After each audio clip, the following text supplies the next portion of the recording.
OSHA's Voluntary Protection Program is a collaborative effort which involves management, leadership, employees, contractors, visitors. We use the term safety. We're talking about occupational safety, safety in the workplace.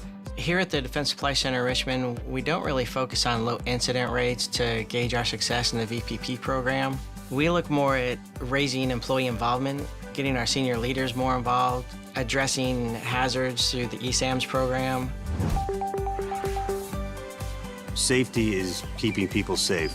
We want everybody to go home at night the way they came in the morning. Being careful of falls, trips, slips, electrical hazards, or any other hazards they may encounter on a job site.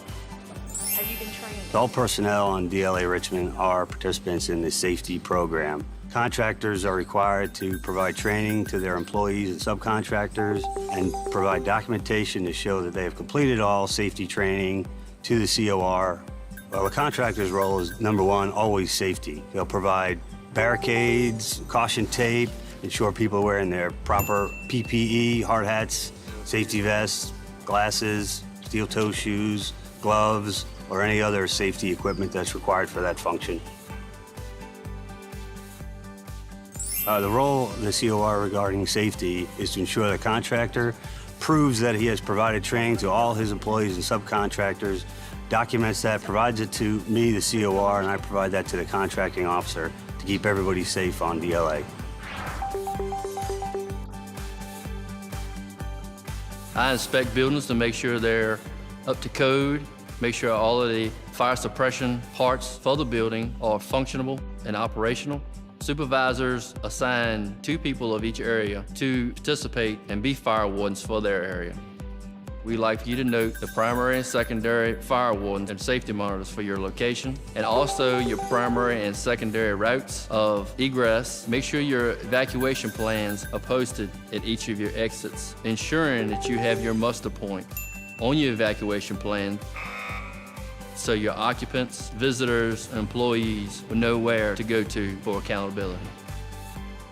Want to be fire safe, and if you have any questions dealing with fire safety in your area, please feel free to contact DLA Richmond Fire Emergency Services Prevention Office.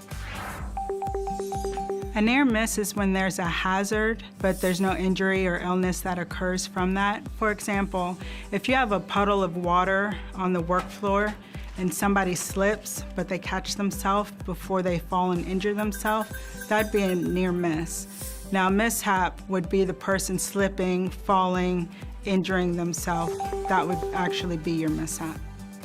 When it comes to reporting an injury or illness here at DSCR, what we like for the government employees as well as the contractor employees to do is use our Esam system. What that is our reporting system for any injuries or illnesses, property damage, or any unsafe unhealthfuls that they may find within the work area. When it comes to a contractor, the contractor should report that to their supervisor or the core responsible for that contractor. Now, when it comes to mishaps, supervisors have 24 hours to report a mishap once they find out about it.